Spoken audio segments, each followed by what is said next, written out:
Bueno, maestra, comencemos. Como sabemos, el abstencionismo electoral ha sido un fenómeno pues bastante concurrido o popular en nuestro país en los últimos años.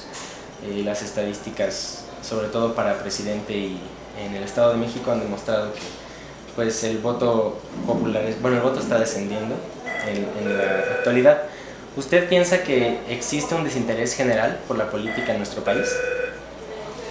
Yo creo que hay que aclarar que esto no es un fenómeno solamente o exclusivamente de México. La verdad es que este fenómeno de abstencionismo es a nivel mundial. Tú puedes consultar todas las estadísticas en las últimas elecciones que hubo, por ejemplo, en Estados Unidos, en países latinoamericanos, y el abstencionismo puede ser de un 50%, ¿no? Entonces, para empezar, no es un fenómeno únicamente de México. Me parece que sí, la gente está ya cansada de la vida política, me parece que están decepcionados de los políticos, del sistema político. Entonces yo creo que los políticos deberían de tomar esto en cuenta, de ver por qué no, que al final el abstencionismo también es un mensaje, es gente que no le interesa la política, no quiere salir a votar. Entonces me parece que también es un mensaje que hay que entender. ¿Cuáles cree usted que son las principales causas de este abstencionismo electoral, tanto en México como en el mundo? Pues yo creo que es que la gente está harta, está decepcionada de la política, no le interesa participar. Esas pueden ser algunas causas, y que también pues los diversos candidatos no generan propuestas o no generan un interés para que la gente salga a votar. Ok, entonces usted estaría planteando que la política y las figuras públicas de la misma tendrían que, pues de cierta manera, modificar o hacer ciertas reformas para volver a generar el interés. Más que hacer reformas, porque por más que tú hagas reformas y demás, por ejemplo, en algunos países latinoamericanos, no me acuerdo si es, por ejemplo, Perú o algún otro país, o en otros países, el voto existe por ley, que el voto debe de ser obligatorio, es decir, que la gente debe de salir a votar. Pero igual, ¿qué pasa si tú obligas a votar a la población, pero la población no se siente representada o no siente que sus demandas son escuchadas? Y también, ojo, hay que entender que para algunos partidos políticos, por ejemplo, en el caso de México, el PRI, a lo mejor también al PRI le conviene que haya este abstencionismo, porque ellos tienen un alto porcentaje de este voto duro, que el voto duro es este voto asegurado que ellos tienen. También es una estrategia de, bueno, si la gente no sale a votar, los que sí salen a votar son los votos que yo tengo. Entonces también es una estrategia, pero me parece que más que reformas u obligaciones de tienes que salir a votar, es que los candidatos deben de motivar que la gente salga a votar. Ok, y esto evidentemente pues, se relaciona un poco con todas las ideas o las propuestas que ellos tienen.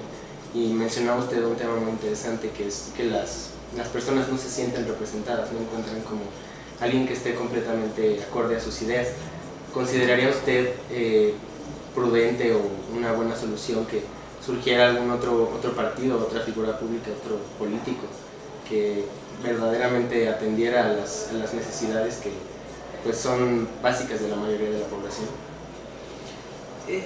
No, yo creo que ya tenemos suficientes. Los políticos, me parece que los políticos están sordos, entonces, y no están entendiendo o no son sensibles a lo que la gente está entendiendo. Y aparte, ahorita también hay que decirlo, hay varias formas de hacer política. Por ejemplo, desde la época de Obama, a lo mejor desde hace unos 10 años, hay que entender que la política no nada más es ir de casa en casa y pedir el voto. Por ejemplo, ¿qué ha pasado con el uso de las redes sociales? Que eso también es otra forma de hacer política, pero me parece que hay un desfase. Los políticos están en un lado y los votantes en otro, y que realmente en el caso de México no están siendo sensibles a lo que la gente necesita, y ya lo estamos viendo con estas campañas sucias y lo que falta, ¿no? Entonces no son campañas de propuestas, pero bueno, yo no sé si también es lo que la gente, los mexicanos quieren, o en general la ciudadanía espera ver pues una guerra, que la campaña sea de pura guerra en vez de escuchar las propuestas. Estamos en un momento muy delicado ahorita en México, donde la gente está muy enojada, muy frustrada, sobre todo con el partido en el gobierno, contra el PRI. Entonces sí hay mucha frustración y mucho enojo, que eso tampoco no es positivo. Y bueno, este enojo que genera el abstencionismo, ¿cuáles cree que sean como las consecuencias de todo esto, de las personas que deciden no votar porque piensan que a lo mejor es la mejor opción? Sobre todo aplicándolo a las elecciones que pues, están ya en puerta. Pues realmente yo creo que es peligroso, ¿no? Este abstencionismo. La gente sí debemos de salir a votar. Es muy triste que lo que la gente dice es que voy a tener que votar por el menos peor, ¿no? Entonces eso te dice algo de que los candidatos no están a la altura de las circunstancias, y a mí lo que me parece muy peligroso es que la gente va a votar, que eso pasó en Estados Unidos con el Brexit, con las entrañas, con el estómago, y no con un voto racional. Entonces cuando tú votas con frustración, con enojo, es muy negativo, porque puedes votar por candidatos populistas. Ve lo que pasó, por ejemplo, en Estados Unidos, son malas decisiones. Entonces, ¿considera usted que al tomar esta decisión pues de una manera un tanto más emocional se está dejando de lado la razón? ¿Cuáles crees que sean como las posibles estrategias para que pues cambiar esta postura, que las personas realmente estén tomando la decisión, ya sea de votar o de no votar, pero desde una postura informada? Híjole, yo creo que es muy, muy difícil. Yo creo que esto tiene que venir dependiendo del perfil también de la ciudadanía. Yo creo que es responsabilidad de la ciudadanía informarse, ¿no?, de por quién vas a votar, y no dejarse llevar por esta guerra sucia, no dejarse llevar quién tiene, no sé, ¿no?, quién es el candidato más guapo o más guapa, sino realmente un voto informado, de decir, mira, es que este sí realmente tiene buenas propuestas.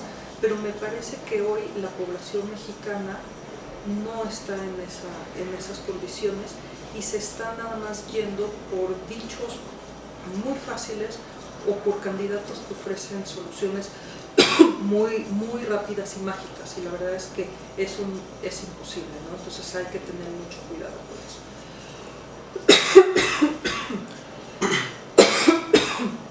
Perdón. No se preocupe. ¿Usted considera que hoy en día estamos viviendo pues una democracia en sí en nuestro país? La verdad, no.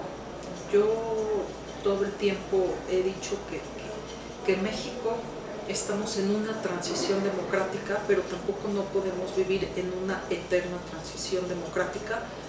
Sí hay ciertos elementos que podríamos decir que México tiene y vive en una democracia, pero también hay otros factores que podemos decir que México todavía no tiene una democracia plena, ¿no? Estamos hablando que sí, antes la verdad el voto no se respetaba, ahorita cada vez se respeta más, cada vez hay menos fraudes electorales, como en décadas anteriores. Sin embargo, esto de usar, por ejemplo, canales oficiales, ciertos medios de comunicación para inclinar la balanza o hacer una elección de Estado, o lo que ahorita está pasando con Ricardo Anaya, que puede ser que él haya cometido estos delitos, no lo sabemos, pero utilizar las instituciones del Estado en contra de opositores me parece que sí es un error. Entonces hay que tener mucho cuidado, y es también lo que está pasando, que en México los ciudadanos tienen una desilusión por esta pseudo-democracia. Y bueno, para concluir, muchas personas son de la idea de que si no votas, pues como que de cierta manera renuncias a tu derecho de réplica, de posterior. O sea, si no votaste no puedes quejarte de aquello. ¿Usted está de acuerdo con la postura? Por un lado sí, pero ¿qué pasa también cuando las opciones que se te presentan no son las que tú quieres? ¿No? Entonces, sí estoy de acuerdo, e insisto, la verdad también los políticos deben de entender este mensaje que es el abstencionismo. Ahora, también quiero dejar claro que en México es un país que, por ejemplo, no tenemos segunda vuelta. Eso también podría resolver muchas cosas, porque los últimos presidentes, los últimos por lo menos 3 presidentes, han ganado con el 35-38% del electorado. ¿Qué legitimidad puede tener un presidente cuando tiene nada más un 35-38% de la votación? Eso quiere decir que hay un 60% de la población que no votó por ti. Entonces sí se debería de considerar, por ejemplo, esta segunda vuelta, que por lo menos si no tienes el 51% de los votos, no puede ser presidente.